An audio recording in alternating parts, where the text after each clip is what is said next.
Kara Mustafa Pasha, who was born in Mersifon in 1634 or 1635, had a father named Oru, who was a Sipahi. Oru Bey was martyred during the Baghdad campaign of 4 Murat, and Mustafa Pasha was orphaned at the age of 4. Thereupon, Kapar el-Mehmet Pa, who was serving as the Sanjak Bey of Amasya at the time and was a friend of his father, took him under his protection and ensured that he received a good education alongside his sons Kapar el-Fazl Ahmed Pa and Kapar el-Fazl Mustafa Pa. In the following years, he also married Mehmet Pasha's daughter and became a son-in-law of the Kapar el family. When Kapar el-Mehmet Pasha was appointed as Grand Vizier, he served in various positions such as sword-bearer and steward of the imperial shipyard under him. At the same time, he had the opportunity to increase his military experience by participating in Kapar el-E's Transylvania campaign. During these years, having served in various positions in the palace, Mirza Fonlu was eventually promoted to vizier and appointed as the Governor-General of Diyarbakir. Kapar el-Fazl Ahmed Pa, with whom he had grown up, served as Kapudan Pasha Grand Admiral for 5 years between 1661 and 1666. Kapar el-Fazl Ahmed Pasha, who was a very capable soldier, frequently went on campaigns, and during this time Mirza Fonlu Kara Mustafa Pasha acted as his deputy, serving as the Deputy Grand Vizier. In addition, Kara Mustafa Pasha personally participated in the Kameni campaign and showed great success. In 1676, Kapar el-Fazl Ahmed Pa passed away, and Mirza Fonlu Kara Mustafa Pasha was appointed as Grand Vizier. The first important foreign issue of his Grand Vizierate was the situation of the Ukrainian Cossacks. However, since I have already prepared a video on this topic, we will not go into detail here and will move directly to the Siege of Vienna. Mirza Fonlu Kara Mustafa Pasha believed that he needed to achieve great successes in order to maintain his position inherited from the Kapar LS. In this direction, he chose Austria as his target. At that time, Protestant Hungarians were being pressured to convert to Catholicism, and those who refused were causing serious trouble for the emperor through uprisings. Kelim Rai, the leader of the Protestant Hungarians who was seeking allies, had requested help from the Ottomans at various times, but Kapar el-Fazl Ahmed Pa had rejected these requests, remaining loyal to the Treaty of Vasvar signed in 1664. However, after Mirza Fonlu Kara Mustafa Pasha became Grand Vizier, Kelim Rai applied to Istanbul again, found the support he was seeking, and was declared King of Middle Hungary by the Pasha. At that time, Mehmet, who was on the throne, did not want war with the Austrians and supported the renewal of the existing peace treaty. Kara Mustafa Pasha, who first set out to convince the Sultan, was sending petitions and complaint letters from the border regions through his own men. In addition, imams of major mosques, especially the Sultan's tutor Vani Mehmet Efendi, were preparing public opinion for war through their sermons. Again, through the Pasha, who also gained the support of the Kapkulu soldiers to convince the Sultan, murmurs began to arise among the Janissaries such as, "Why does the Sultan feed us? We have become crippled from sitting. We want war. Let us go and take from the enemy the clothes brought to you." On the Austrian side, Leopold, who thought he was under threat from France, wanted to make peace again with the Ottomans. Accordingly, he sent an envoy to Istanbul in 1682, but no agreement was reached due to the impossible demands made by Mirza Fonlu Kara Mustafa Pasha. Meanwhile, Mehmet had also been convinced, and in 1682 the decision was made to launch a campaign against Austria. After the preparations were completed, the army, including Sultan Mehmet, set out in 1683 and reached Belgrade. While the Sultan stayed in Belgrade, he appointed Kara Mustafa Pasha as commander-in-chief, and the army continued its march. Although the initial target of the campaign was determined as Yankale, at the war council held in Astolny, Belgrade, Mirza Fonlu Kara Mustafa Pasha stated, "In modern terms, our main targets are the fortresses of Yank and Komaran. With God's permission, this is possible. However, we would take the fortress, not the country. My intention, God willing, is to go to Vienna. What do you think?" He expressed his opinion. It is claimed that the words of Rizal-K-Tap Mehmet Efendi, stating that the army had never been so large on any campaign and that with such a great force they should march on Vienna instead of Yankale, influenced the final decision. When it was the turn of Mehmet Jure, he proposed taking Yankale and Komaran that year, garrisoning them on the border, and marching on Vienna in the next campaign season. The Khan's words greatly angered the Grand Vizier, and he did not allow anyone else to speak about the campaign. In Austria, King I, Leopold appointed one of Europe's most famous commanders, Duke V. Karl of Lorraine, to lead his forces. After taking some precautions in the city, the emperor left with many Viennese. He also formed an alliance with Jan Sobieski, which included German principalities such as Franconia and Saxony. Subsequently, Ottoman forces besieged Yankel on July 2nd, captured it quickly, and continued their march. On July 14, 1683, the Ottoman army arrived at the outskirts of Vienna. Mirza Kara Mustafa Pasha set up his tent at a dominant point over the city and prepared the siege plan. According to this plan, the Diyarbakir, Aleppo, and Anatolian forces would face the forward bastions. The Temivar, Sivas, and Karaman forces would confront the other bastions, and the Pasha would be in the center.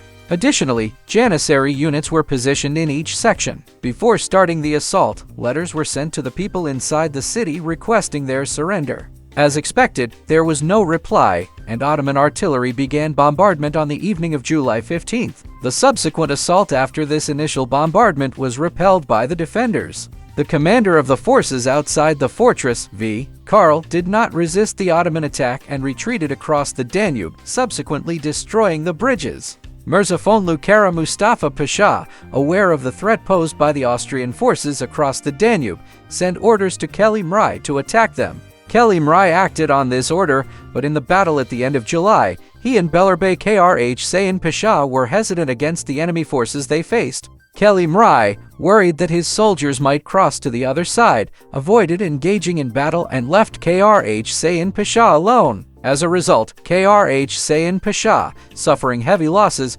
requested a 10,000 strong reinforcement. On the siege side, Ottoman sapping operations began to have an effect from July 23rd. Although the Ottoman soldiers launched attacks, the Austrians resisted strongly, quickly repairing breaches and maintaining their defense. After bloody clashes, the first section of the defensive line could only be taken after 2 weeks. Meanwhile, one of the most significant developments was that King Sobieski of Poland moved his forces at the end of August. Mirza Kara Mustafa Pasha aimed to eliminate the Austrian army on the opposite bank of the Danube and was planning accordingly. He had previously attempted to build a new bridge on the foundations of the one destroyed by V. Karl, but this attempt failed due to enemy artillery. It was then understood that the opposite bank needed to be captured. Kara Mustafa Pasha ordered Kra Pasha to go with a 10,000 strong force, including Tatars, to provide assistance. According to the plan, with the support of Kelimrai, these forces would cross the Morava River, eliminate the Austrian units, and then rebuild the destroyed bridge. However, on August 24th, the Tatars in the force heading to the region pursued loot and avoided the battle, creating a major problem. Austrian forces besieged the Ottoman troops, yet Kra Pasha's forces launched an attack. However, with Kelimir's withdrawal, the Ottoman army collapsed and began retreating toward the Morava River crossing. Kra Pasha drowned while attempting to cross the river. It became clear that the Allied forces could not be prevented from uniting. Upon hearing that the Allies were approaching, Mirza Kara Mustafa Pasha urgently called Damit Brahim Pasha, whom he had previously left near the Rob River, to reinforce his weakening army. Brahim Pasha arrived at the beginning of September and joined the army. During this time, the siege continued, and the saps were detonated one after another.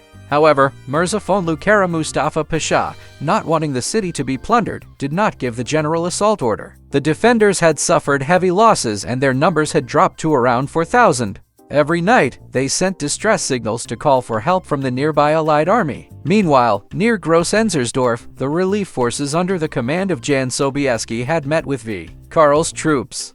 After long discussions, command of the Allied army was given to Sobieski. On September 4th, the Ottomans detonated a massive mine under a bastion, creating a 10-meter wide breach. The Janissaries immediately charged but were forced to retreat under heavy fire from large cannons aimed at them. Meanwhile, the Austrians had significantly more artillery than the Ottomans. As casualties increased, animals lacked fodder due to the destruction around them, and supply shortages arose. The Janissaries grew increasingly restless. On September 9th, the Allied German armies, numbering 65,000, united near Tulln and marched toward Vienna. Murat Jure, tasked with preventing the crossing of the Danube by these forces, wrote a letter to the Grand Vizier stating that the enemy was numerous and strong and artillery support was needed. The Pasha dismissed this request and sent the cannons. Consequently, Murat Jure did not interfere with the crossing of the Allied forces and returned to the Ottoman camp with his troops. After receiving news that the Allies had crossed the river, a council was convened. It was decided that the Sipahis and Janissaries would stay in position to continue the siege,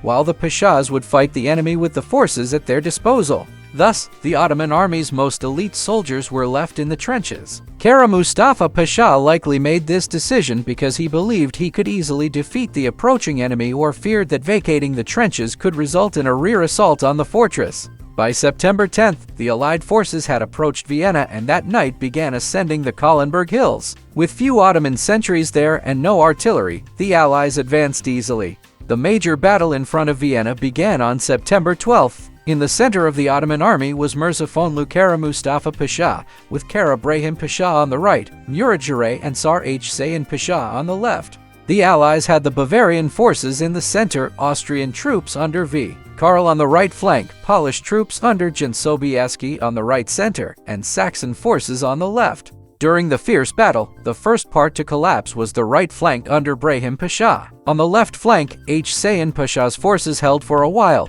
but panic began when expected support from the center did not arrive. Sobieski then directly attacked the center where Mirzafonlu Kara Mustafa Pasha was located. Kara Mustafa Pasha resisted for 5–6 hours but was forced to retreat as both flanks collapsed. He ordered the 30,000 soldiers besieging the fortress to leave the trenches, beginning the retreat. He had wanted to fight to the end, but accepted retreat when warned that the sacred standard might fall into enemy hands. While withdrawing toward Yankel, over 100 cannons, war equipment, and the army treasury were left behind. Upon reaching Yankel, Kara Mustafa Pasha immediately executed Kara Brahim Pasha, who had left the army early, and punished those at fault in the battle.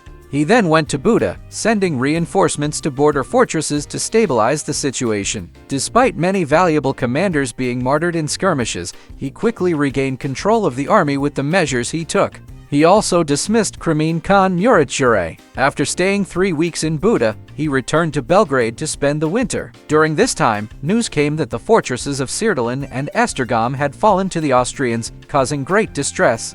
According to sources, Mirzafonlu Kara Mustafa Pasha was intelligent, determined, and talented, but also fame-loving. He aimed to conquer Vienna rather than Yankel and Komarin, following the idea of conquer the country, not just the fortress.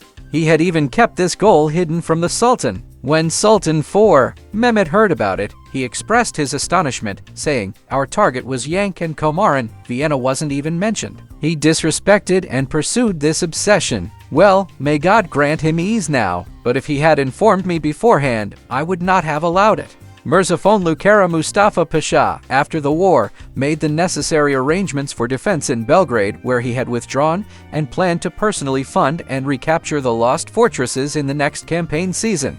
However, there were people in the palace who, simply because they disliked the Pasha, rejoiced upon hearing of the defeat. Meanwhile, Sultan IV Mehmed initially supported the Pasha. However, following the death of his mother, Hadis Turhan Sultan, and under the influence of palace circles, he had Mirzafonlu executed. After this war, major consequences arose. Austria, Venice, Poland, and Russia united to form the long-elusive Holy League. The wars that followed, lasting 16 years, are referred to in Ottoman history as the Holy League Wars. The lack of experienced soldiers and officers lost at Vienna was clearly felt in these wars, and the Ottoman army suffered heavy defeats. As a result of the treaties signed after these wars, Hungary, the Morea, and Azov were lost, marking the beginning of the Ottoman Empire's period of decline. From then on, the era of conquests ended. The Ottoman Empire shifted to defense and was forced to fight battles on its own territory. Moreover, as the feared and seemingly invincible image of the Turks gradually faded, Europe gained psychological superiority.